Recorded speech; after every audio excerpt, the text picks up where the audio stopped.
क्योंकि एक ऐसा बयान आया है जिसने नेतन्याहू अमेरिका जाए उससे पहले ही खलबली तेज कर दी है। अमेरिकी उपराष्ट्रपति जेडी वांस कहते हैं कि इजरायली सरकार में कुछ मंत्री ऐसे थे जो ये समझौता रुकवाना चाहते थे, समझौता तोड़वाना चाहते थे, और कुछ कुछ ऐसा होता भी नजर आया। उनका कहना है कि कोई बड़ी बात नहीं है, रूस भी ऐसी कोशिश करता है, लेकिन ये तब खराब बनता है जब हमारे राजनीतिक फैसले, रणनीतिक फैसले इससे प्रभावित होना शुरू हो जाए। आपसे सर थोड़ा समझना चाहेंगे, क्योंकि ये आम जनमानस के बीच में सवाल भी है कि आखिर इजराइल को, नेतन्याहू को इस समझौते को तुड़वाकर, इस युद्ध को रोककर कैसा फायदा होने वाला है?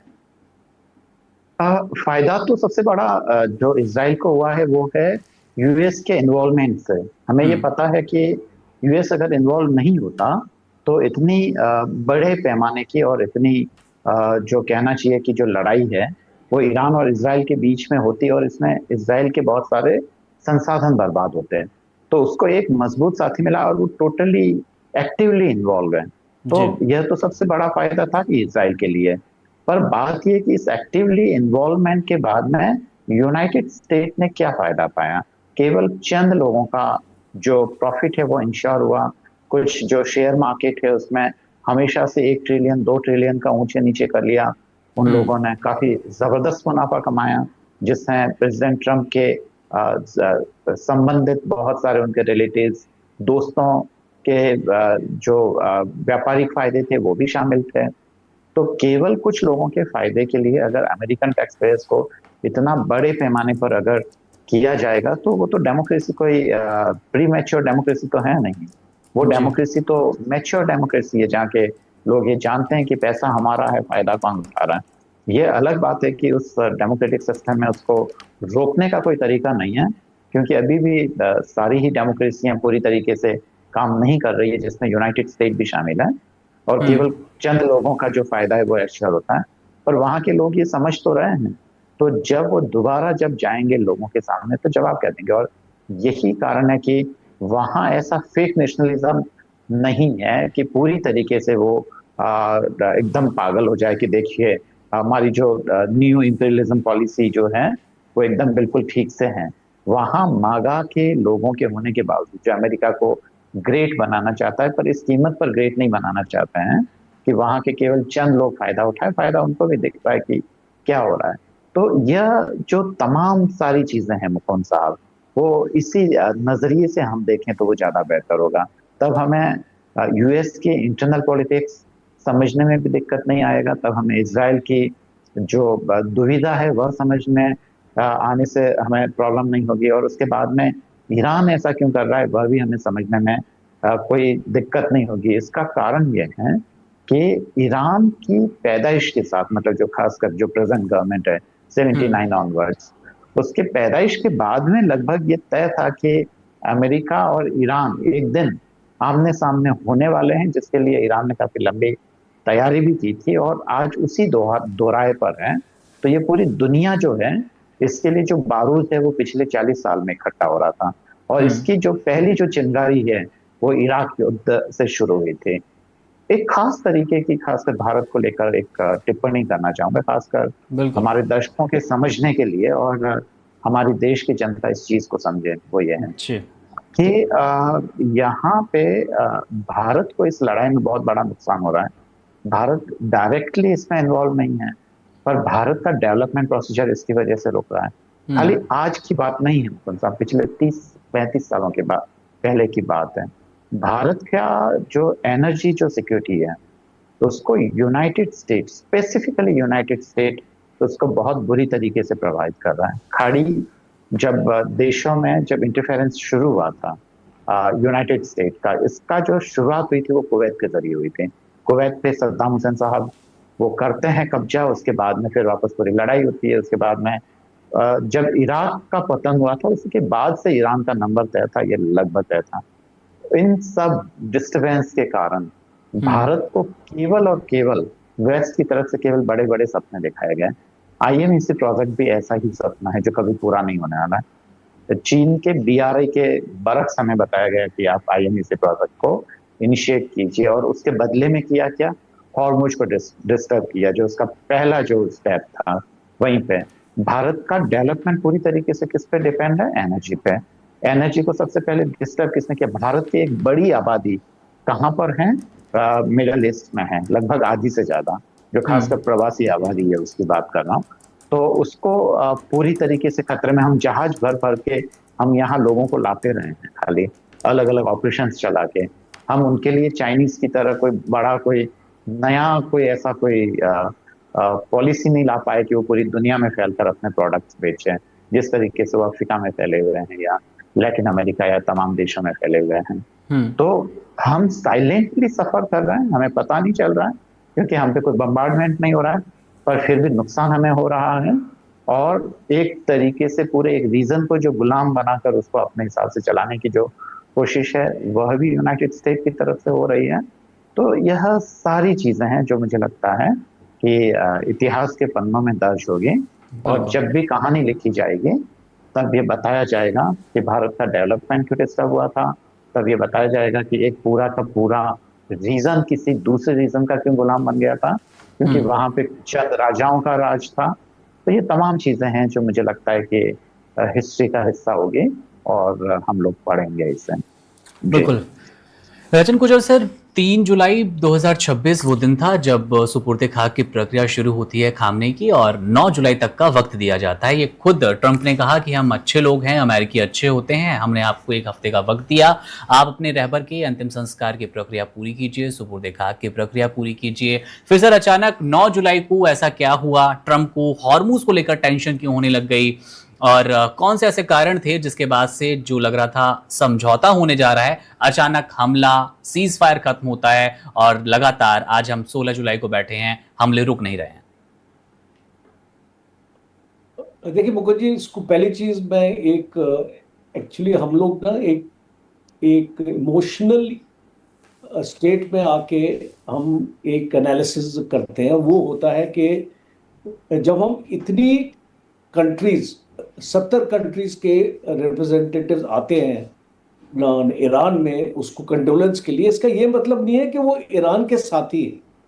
तो वो चीज को आपको इसको डिफरेंटली अंडरस्टैंड करना पड़ेगा। बिल्कुल। बिकॉज अगर हम किसी की कंडोलेंस पे जाते हैं, इसका ये मतलब नहीं है कि वो हमारी विचारधारा के साथ है या हम उसके एक एलाई हैं और हम उसको पसंद करते हैं, जरूरी नहीं।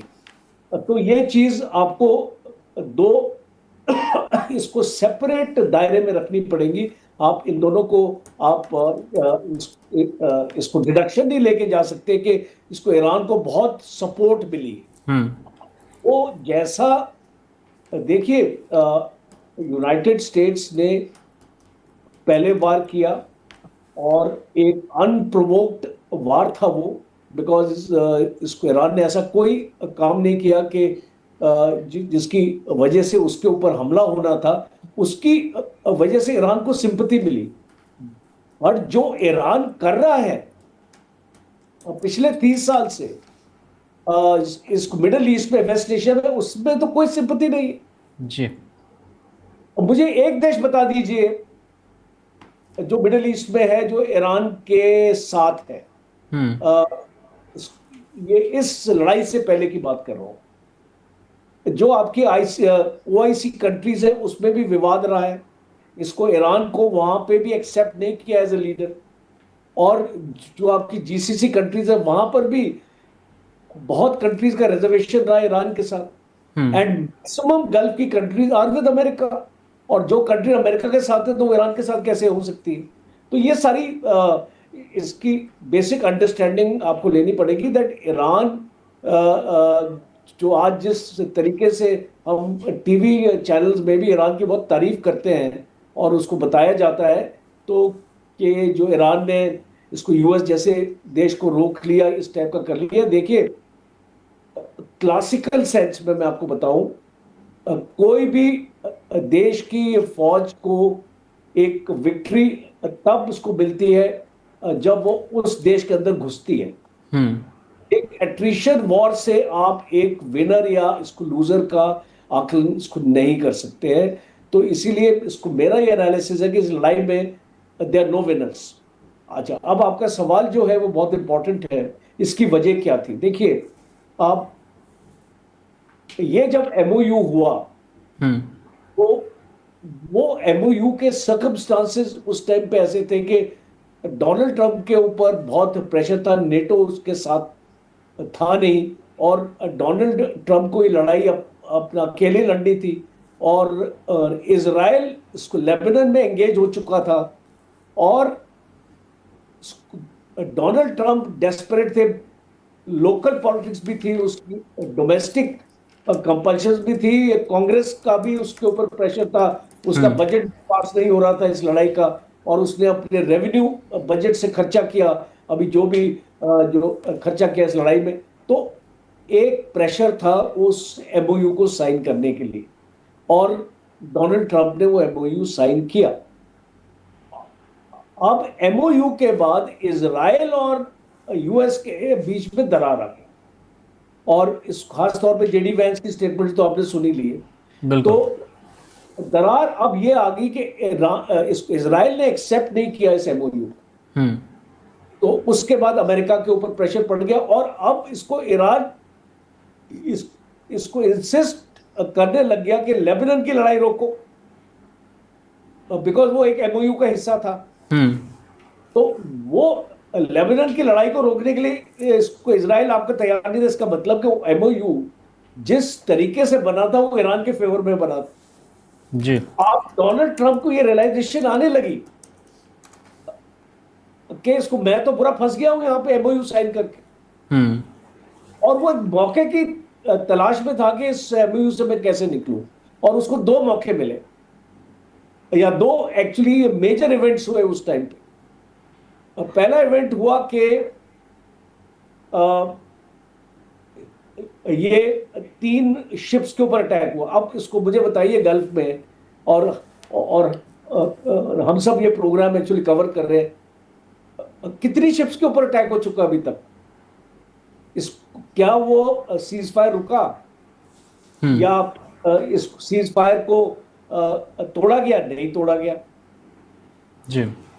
छुटपुट हमले भी हुए, ऑयल और गैस फील्ड में भी हमले हुए, फिर भी सीज फायर नहीं तोड़ा गया।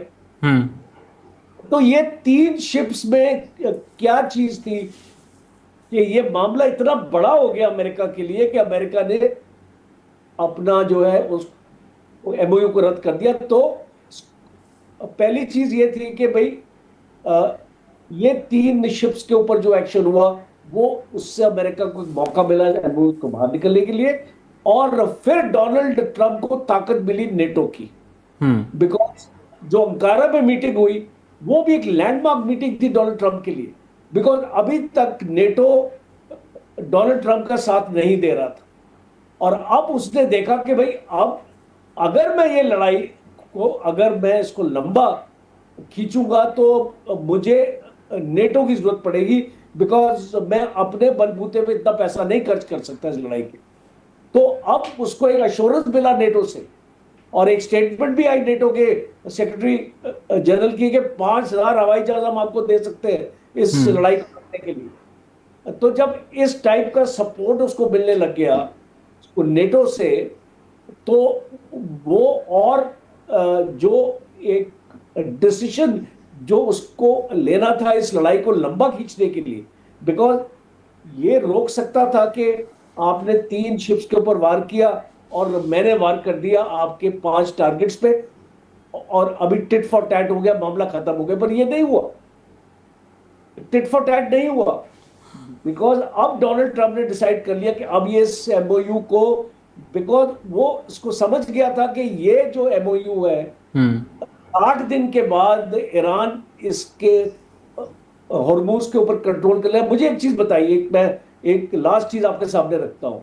आप एक एमओयू साइन करते हैं और उस एमओयू में आप लिखते हैं कि स्टेट ऑफ हॉर्मोज पे हम 60 दिन तक कंट्रोल नहीं करेंगे। इसका क्या मतलब हुआ?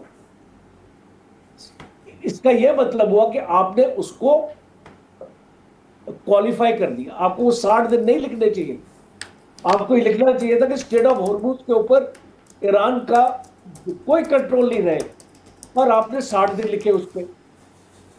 तो अब ये चीज जाहिर हो गई यूनाइटेड स्टेट्स को कि ये जो ईरान है ये कब्जा नहीं छोड़ने वाला, और अगर ये कब्जा नहीं छोड़ेगा तो आने वाले वक्त में आपको मैंने प्रोग्राम के स्टार्ट में ही बता दिया कि इसको यूएस की वॉरशिप्स भी निकलेगी यहाँ से, तो कैसे निकलेगी? डेंजर रहेगा उनको हमेशा। बिल्कुल। और वो ईरान की तरफ से क्यों निकले? वो ओमान की तरफ से निकलना चाहती है। तो ये सारे जो फैक्टर्स है दे वर रिस्पॉन्सिबल ये इस लड़ाई को शुरू करने के। बिल्कुल सर। एक अंतिम सवाल तेजावत जी आपसे, और सवाल यही होगा, जेडी वांस एक ऐसे वक्त कहते हैं कि इजरायली लोगों ने कोशिश की समझौते को तोड़वाने की जब खुद नेतन्याहू अमेरिका जाने वाले हैं, ये किस तरह का मैसेज है और अगले 48 घंटे आप कैसे देख पा रहे हैं?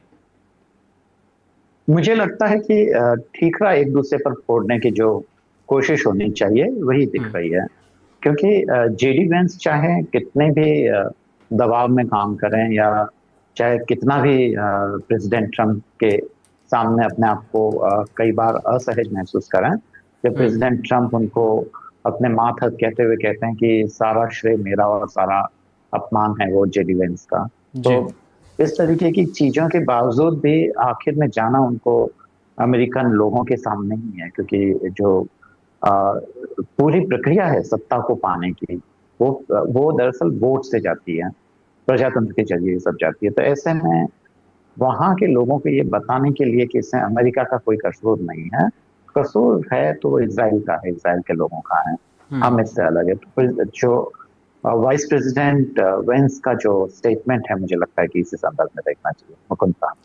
बिल्कुल, बहुत शुक्रिया आप दोनों मेहमानों का। राजन सर आपका भी बहुत शुक्रिया, और तेजावत जी आपने भी इतनी आसान भाषा में हमें समझाया आने वाले दिनों में नेतन्याहू का क्या होगा प्लान, इजराइल क्या कर सकता है। बहरहाल ताज़ी अपडेट तो ये है कि हॉर्मुज में भारतीय नाविकों की तैनाती पर रोक लगा देगी, और ये रोक इसलिए लगी है क्योंकि 14 भारतीयों की मौत हुई। उसके बाद बड़ा फैसला है भारत की ओर से अपने लोगों की रक्षा के लिए, नाविकों की रक्षा के लिए। और अब देखना दिलचस्प होगा कि शनिवार को जब मीटिंग होगी नेतन्याहू और डोनाल्ड ट्रंप की, तो क्या कुछ नई रणनीति पर बात होती है। क्या ईरान के लिए और कोई विध्वंसक प्लान बनाया जा रहा है, या फिर समझौते की नई मेज एक बार फिर सजती नजर आएगी। अपडेट आपको देते रहेंगे, मामले पर नजर है। मेरा नाम है Mukund. Subscribe to One India and never miss an update. Download the One India app now.